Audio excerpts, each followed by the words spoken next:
This episode is brought to you by Sweet Northwest Cherries. So you're at the grocery store or online, and you're thinking, cherries. You know they're delicious. But did you also know that Sweet Northwest cherries are loaded with phytonutrients? They can help you sleep better, reduce stress, and recover from exercise faster. Plus, they're low glycemic and packed with antioxidants. Learn more at nwcherries.com/sweethealth.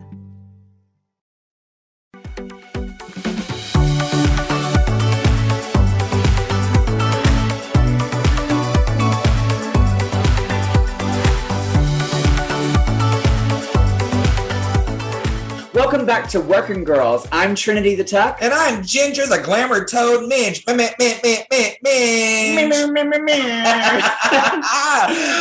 back to our weekly podcast where us two working girls talk to a whole bunch of good old-fashioned working people. Yeah, well, today I'm super excited. I love music. Yeah. That's a huge part of what we do. Mm-hmm. Our guest today is all about music. So tell me, what kind of music do you like? Oh, girl, I grew up in the theater, so I love me some show tunes. And the motto that I had growing up, I don't even know where I heard this. It's probably stitched on a pillow in my grandmother's house. But it was always, if you can't say it, sing it. And I think that's what's so beautiful about music is whenever the emotions are just so heightened and you don't know how to get those words out, you just start singing them and all of a sudden it makes sense. I think my saying would be, if you can't say it, lip sync it. Because nobody wants to hear me sing. Well, I thought yours was, if you can't sell it, you're going to sit on it. Well, yeah. Well, sometimes I'm just trying to just give it away. It's been on clearance, girl. I can't even sell it to sit on it. Isn't that good $5 bin? Yeah, she is discount. Direct to DVD. Girl, she's like on cassette. Speaking of music, she's like, what? Oh, vinyl. She's on vinyl. What was the very first album that you owned? And was it like a vinyl, an 8-track, a cassette tape, a CD? What was it? Well, my grandparents already had a ton of music on like cassette. Mm-hmm. So I didn't really ever buy music. When I become of the age of wanting to buy music, it's when CDs had just came out. Mm-hmm. And my grandmother bought me several different CDs. The first one was Matchbox 20. Now, for those kids out there, a CD is a compact disc recording. It's ancient technology. And then she bought me Little Richie. I don't know why. Maybe because like he's a flamer and was like, okay, well, you'll like Little Rich. Oh, Little Richard? Little Richard. I was like, who is Little Richie? Little Richard. And Little Richie was from Family Matters. But my first album that I ever bought was Destiny's Child's first album. That was the first one I bought myself. I had saved up my allowance to buy it. My very first piece of music that I owned was Kokomo by the Beach Boys. And it was on a cassette tape. And I was obsessed with that song because I had heard when I was really young. Remember the Trolls would do like the live action little videos and stuff? Uh-huh. They sang Kokomo. So I became obsessed with it. And my Uncle Jeff, he thought that it would be a fun idea to wrap it in a series of progressively large boxes. So, girl, I get this box. It's like this big. I'm like, oh, I finally got something big. This will be a good present. I rip open and there's another box. And then another box and another box. There was like 10 boxes. And I finally get down to this teeny tiny little cassette tape.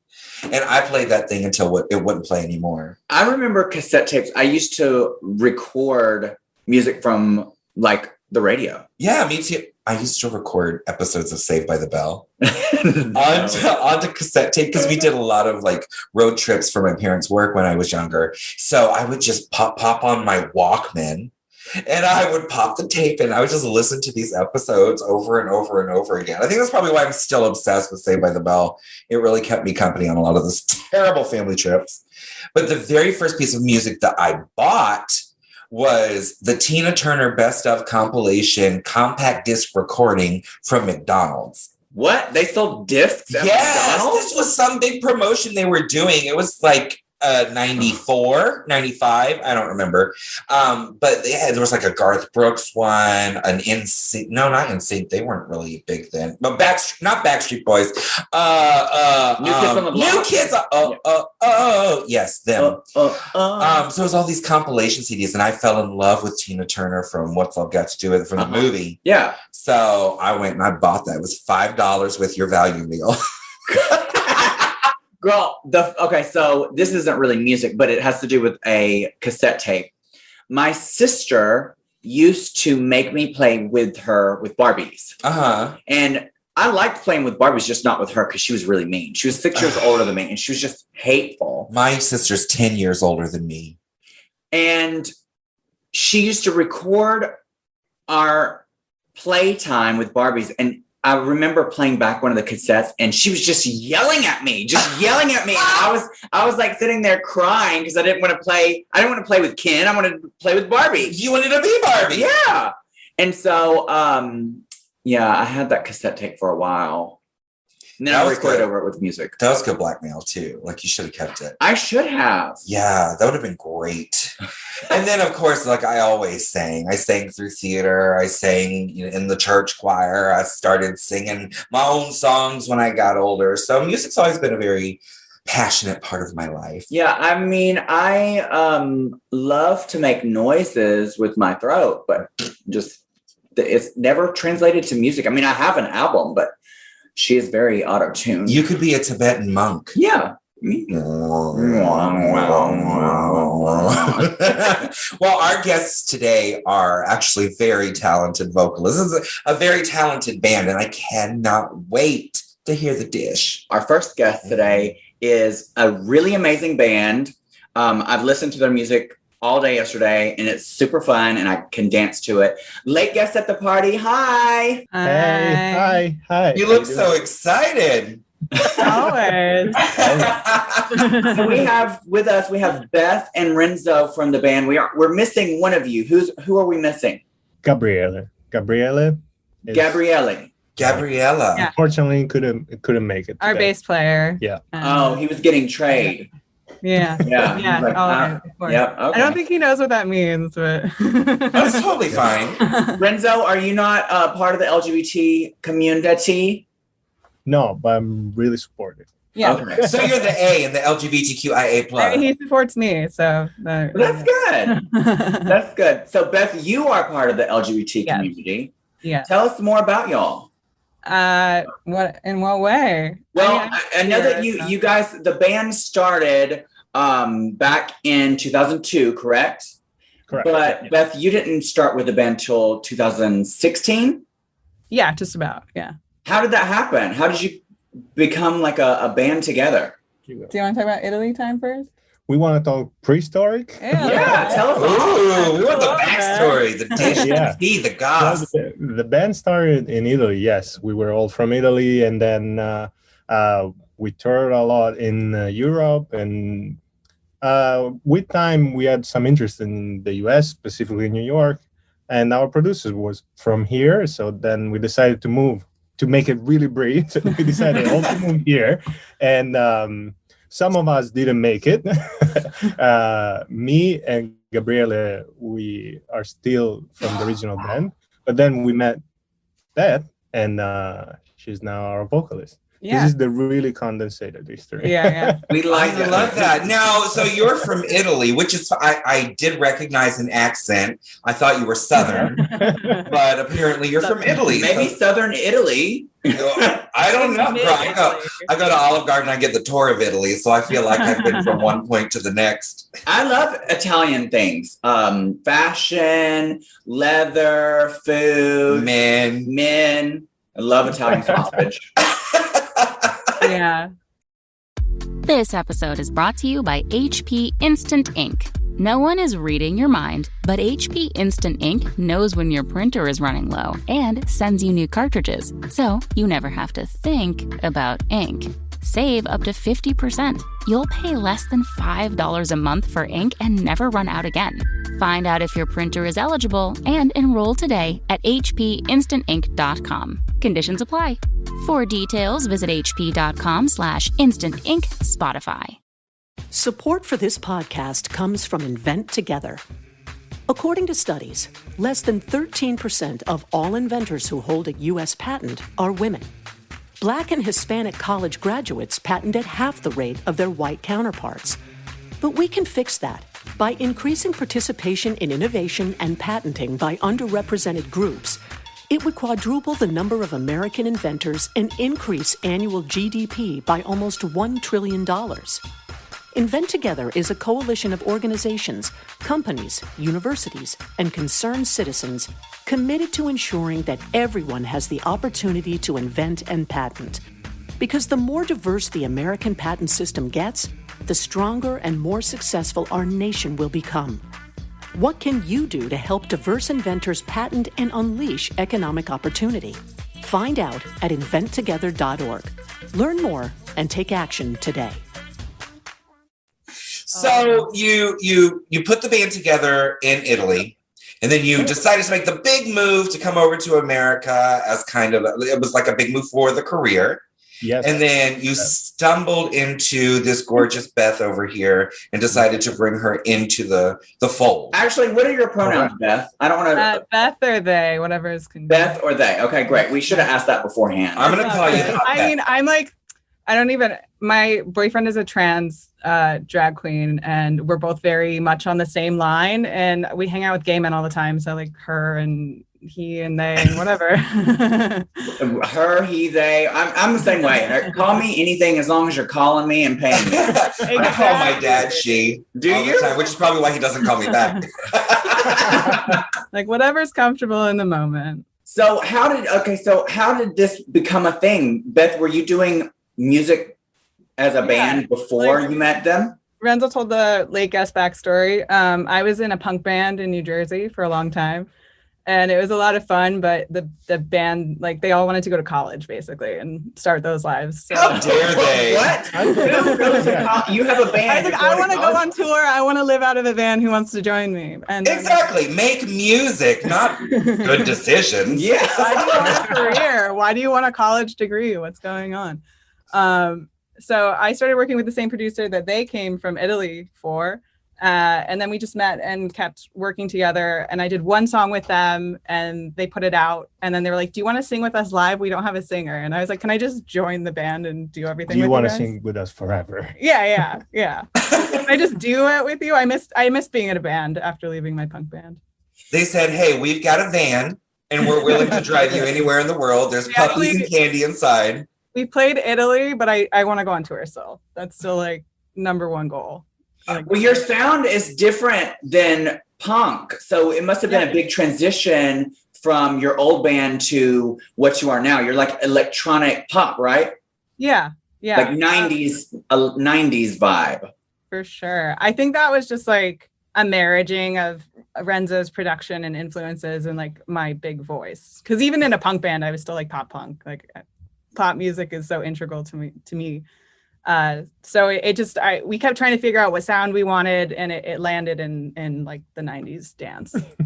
So did you have to audition, or was it just like an offer? Like, hey, you come and sing with us forever and ever and ever, or we want you to do this, or maybe you should like, I don't know, sing us happy birthday or something. Well, he was playing drums for my brief solo pop career already. So we were already working together. And like I said, I missed having a band after just like a few years. So it was just perfect. Good timing. I really don't believe much in auditions. I just like, he was so perfect. Like that was so perfect. And then, like it hit correctly. And then we he's joined. like a big brother to me. And I have 3 brothers, but the more the merrier. How tall are you? Almost 6 feet. Almost 6 feet. Almost 6. I'm like 5'7", like an average. Oh, that's actually that's not too bad. I'm the tiny one, always. Yeah, I mean, your hair is really tall, so. Well, yeah, and so are my dreams. They're big. Yeah, you got heels and hair. You're good. Not today. That's kind of like how Ginger and I started this podcast together, because I had a podcast previous to this one. This is a new one that we're starting. Yeah. And Ginger was a guest frequently on my podcast. And then I stopped doing it for a while. And when we decided to start back, I was like, let's do it together. And so that's kind of, we started our own band. We just don't sing. Well, I do. You do sing. I do. It's way more fun to work with people, right? Especially when you have we have a really good relationship. Like we've been working together for 8 years now. So have y'all ever had like a breakup like all bands do? I don't think we will ever break up. That's it will great. never That's be great. like that. I've had band breakups in the past, and I've seen other musician friends go through band breakups, and they do often feel like a breakup. And I just don't think we would ever do that to each other. It would just be like you go do what you want. I'm doing what I want. Great. Love you. Have a good time. Well, Renzo, are you out of college? Are you out of school completely? I'm out of school completely. Yeah. All right. Wonderful. So you're good to go.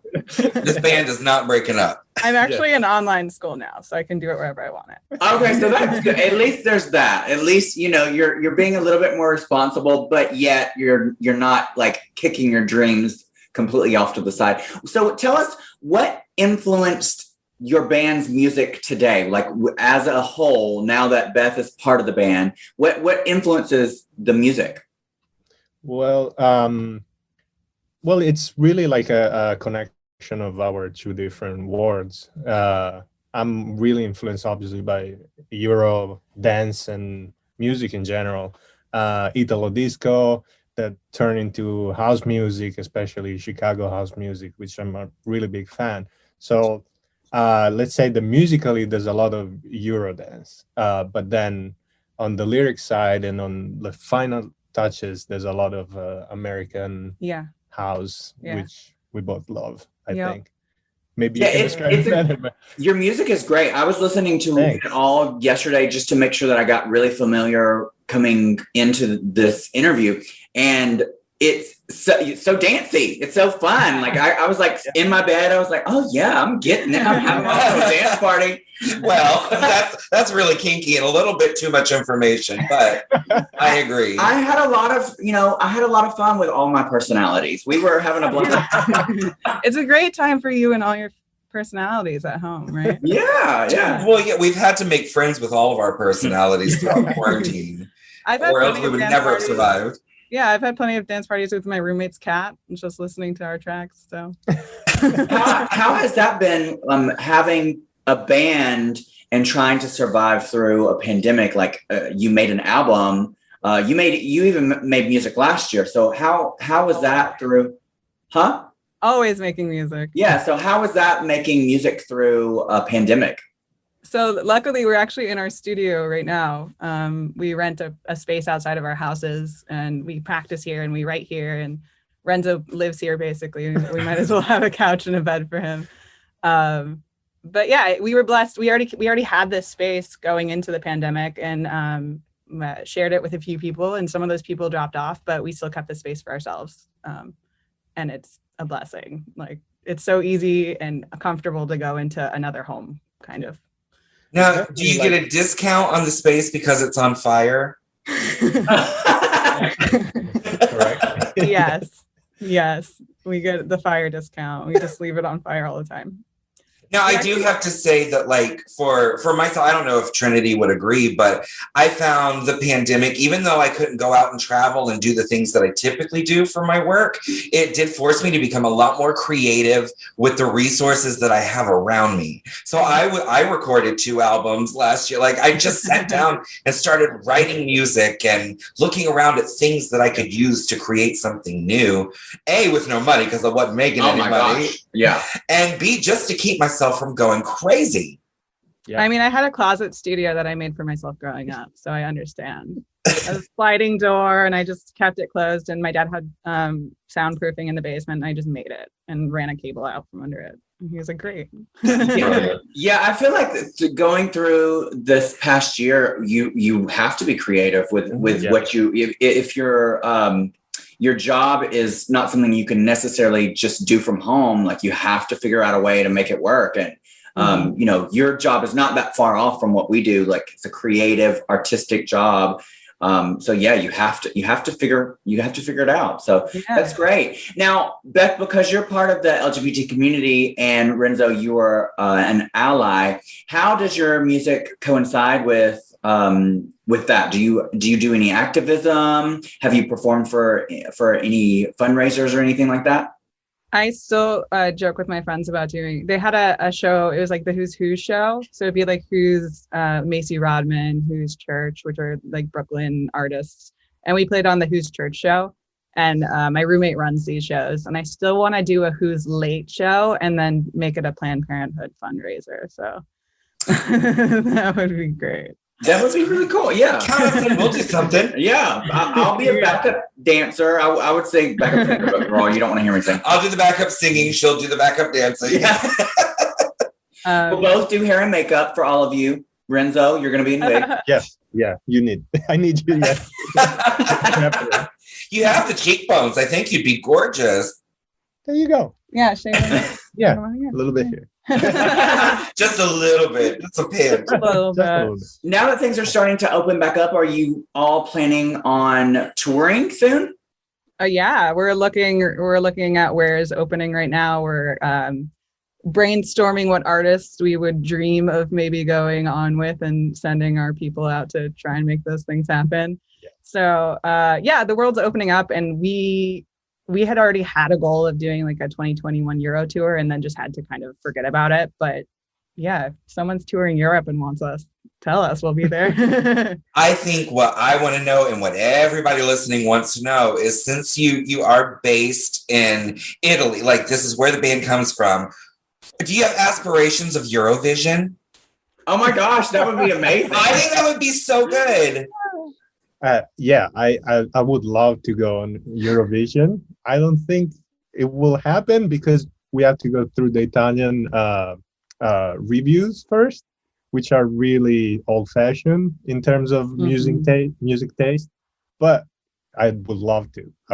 So there's like a long process to be able to even be considered for Eurovision? We need to create a song that is really on an Italian standard, let's say, in order to make it slowly to Eurovision. Yeah, we had to win Italy first and then go to. I've actually. So it's like a pageant.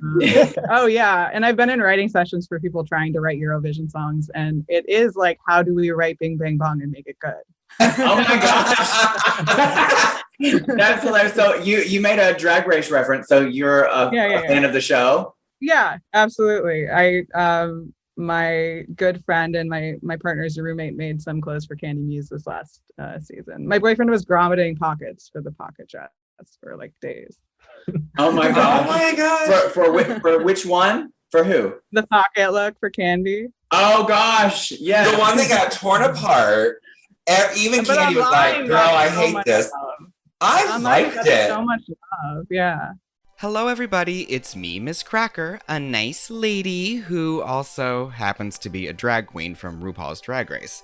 And I want to talk to you about my favorite podcast, my own podcast, She's a Woman.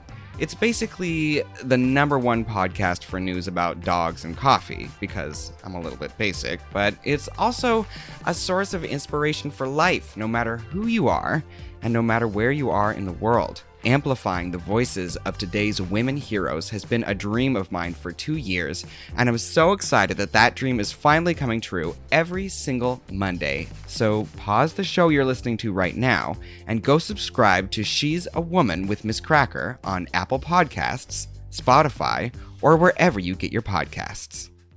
They put so much effort into that, and it just got torn apart. Well, girl, it doesn't help with the person wearing it standing there going, "I know I look like garbage. I know this looks like shit." I was like, "Girl, own it." I thought it was good.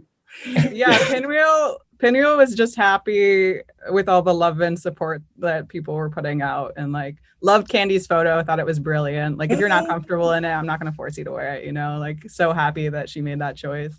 So, well, speaking of Drag Race, you have worked with Honey Davenport, who's a Drag Race queen before, right? Yeah.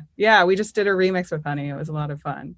That's cool. Yeah. You've also opened for a couple of big name artists. Can you tell us who they were and like how was your experience with that? Yeah. Well, we did back in the days.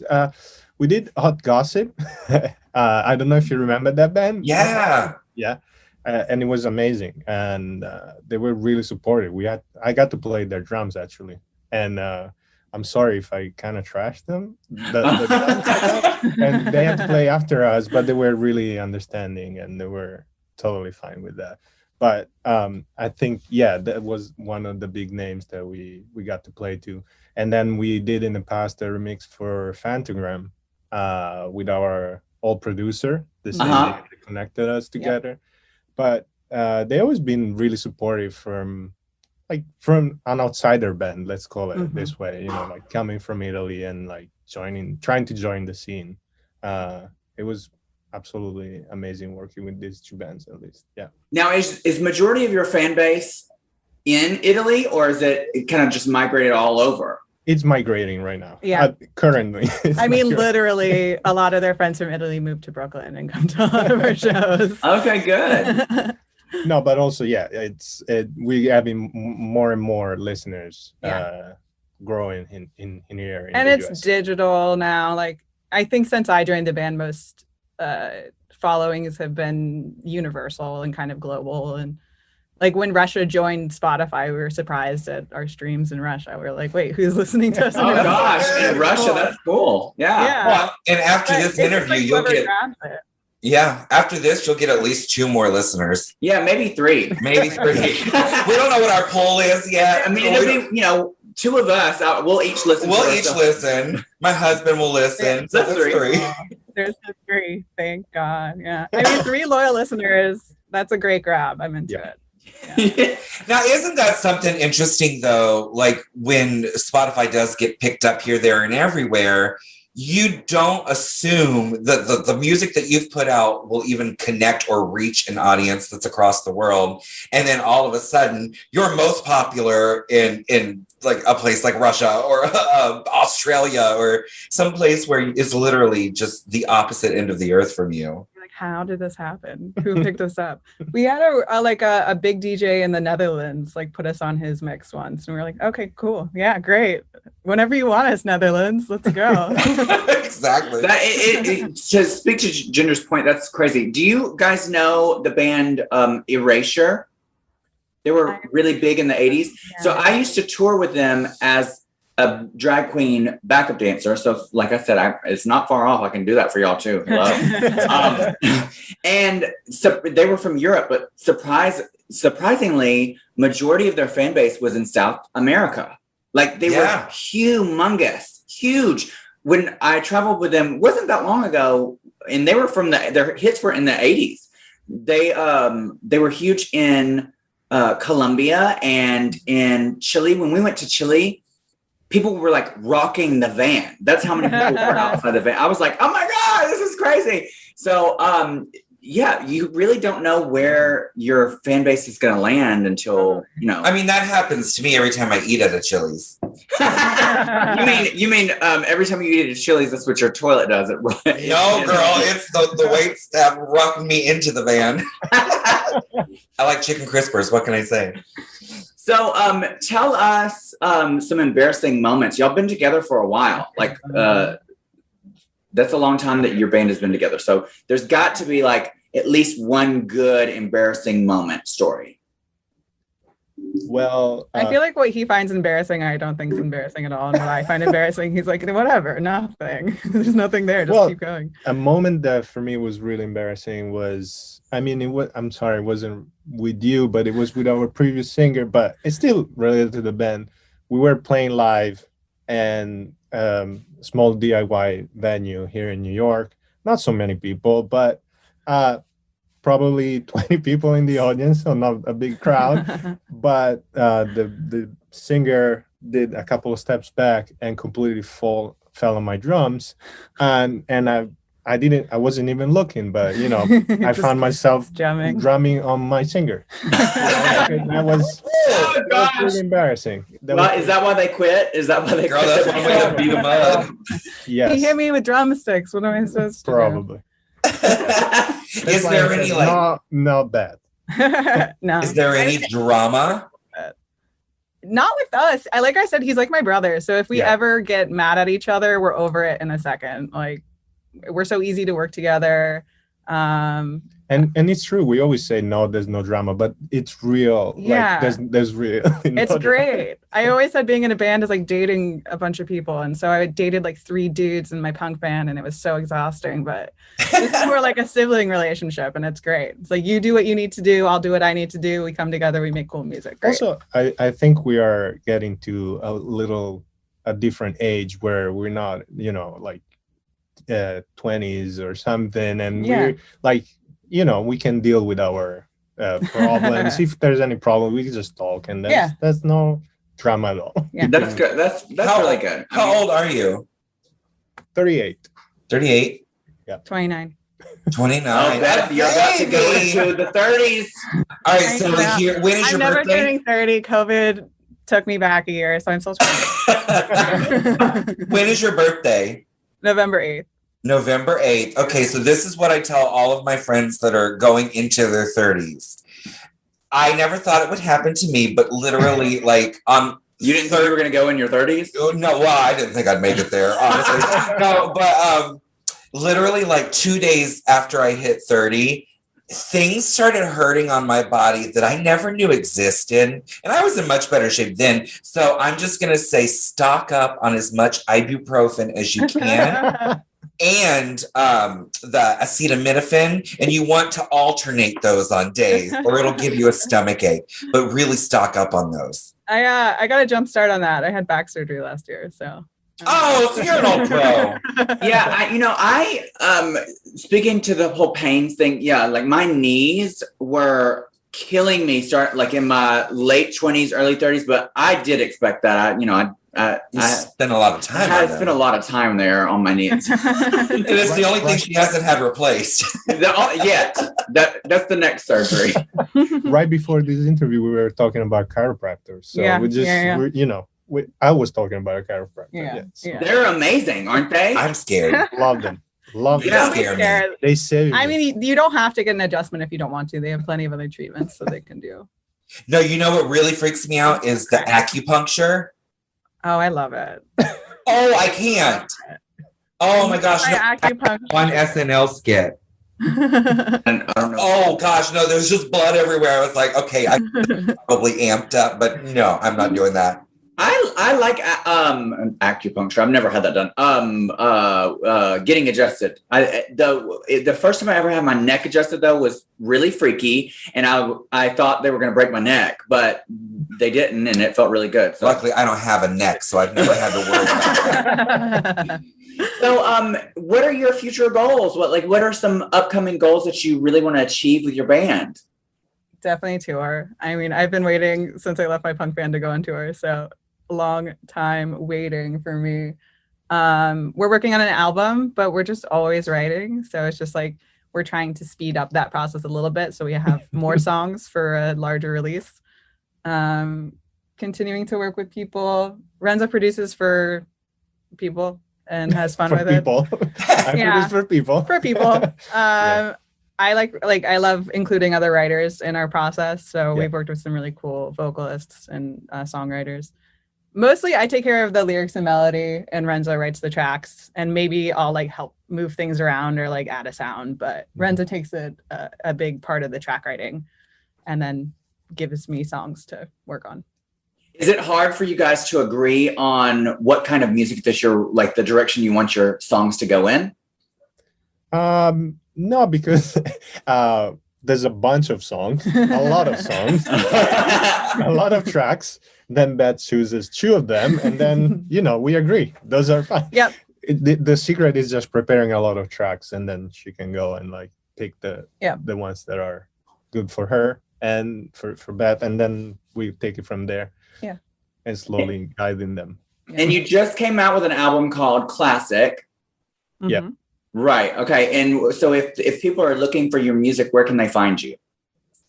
I mean, Spotify primarily, but I love Bandcamp. So go to Bandcamp and buy it there if you want to own it.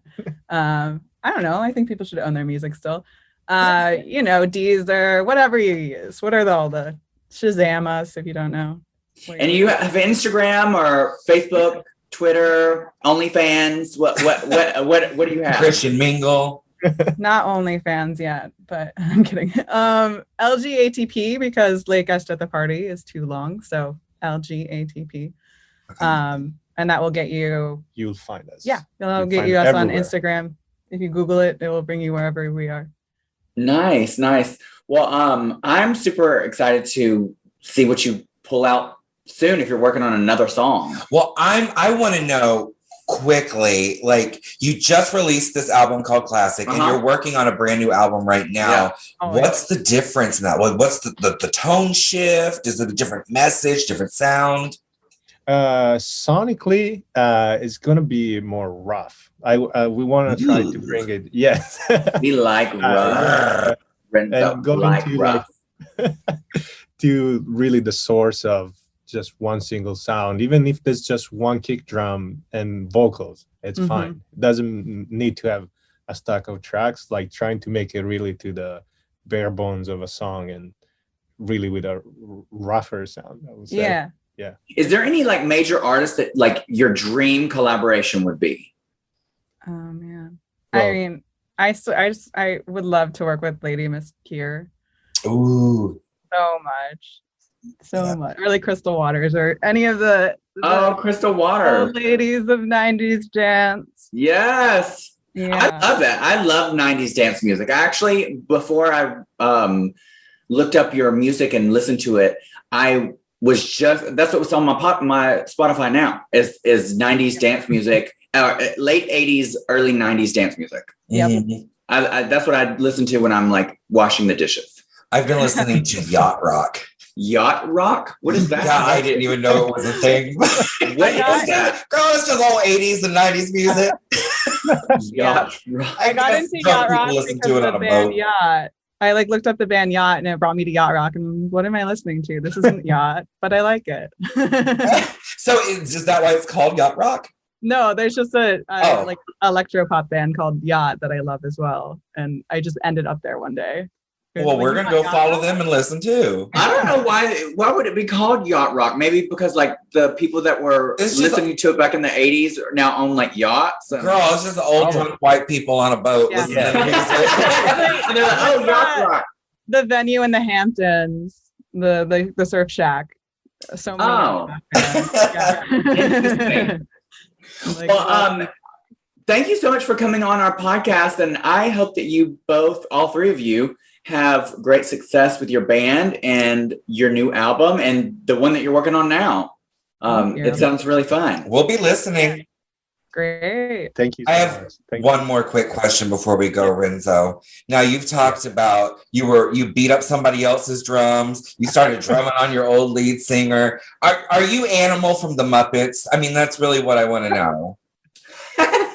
Probably, yeah. I have that soul. I have that in my soul. Give me a little drum. Like, show our viewers. Oh my gosh. I drum like this. It's very different. All right. See, I wanted to play drums in high school. My grandmother was like, I was raised by my grandmother, and she was like, oh, you should join the band. I was like, well, I'll join the band if I can play the drums. And she's like, no, your sister played the clarinet, so you can have her old clarinet. I said, I'm not doing that. If I'm going to blow anything, it's not going to be a clarinet. So she turned it into a curling wand. Oh, gosh. Well, thank you both so much for coming on our podcast today. Yes, it was so nice to meet you. You too. When you guys ever come out to New York, let us know. Absolutely. Yeah. We would love to come see a concert. So we need free tickets. Of course. Well, whenever you go on your headlining international tour, you can bring us as your backup singer, backup dancer, and maybe we'll be an opening act too. Or maybe, she could be the bouncer and I could be like the person at the front door that checks ID. Yeah, the VIP ID. My dad's going to drive us. He called it like 10 years ago. He's like, I'm your dad. Well, I'm basically your dad, so in a wig. I'm disgusted. Well, thanks so much. Y'all have a great day. Bye. Bye. Bye. Thanks so much for listening to Working Girls with Trinity the Tuck and Ginger Minge. And remember, we do this shit every week, so make sure you come back and give us a listen. All right. Talk to you later.